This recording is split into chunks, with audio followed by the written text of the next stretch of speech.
হয় মসজিদে আসো, সে বলে পরে। লিখে দে কবে কতদিন বাঁচবি রে তুই, লেখ। এই ছেলে লেখ। হাসতেছেন হাসতেছেন।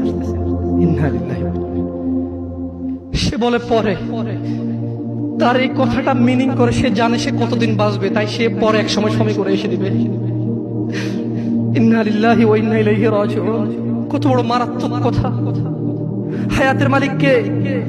গায়েবের মালিক কে? সে কিভাবে বলে সে পরে আসবে? সে মাগরিব পড়বে না, ইশা পড়বে না, ফজর পড়বে না। সে মাগরিবে বলে কালকে ফজর থেকে পড়বো। সে রাতের গ্যারান্টি দিচ্ছে সে বাঁচবে। লিখে দে তুই রাত বাঁচবি। আল্লাহ ক্ষমা করুক এরকম মুসলমানকে, যে নিজেকে মুসলমান মনে করে নামাজের দিকে ডাকলে বলে পরে আসবো। শুনেন, দুনিয়া তুচ্ছ। দুনিয়া কি? জামশেদ মজুমদার বলেছে না, দুনিয়া তুচ্ছ। জামশেদ মজুমদার বলেছে। কে বলেছে? কে? আল্লাহ জাল্লা ওয়া আলা,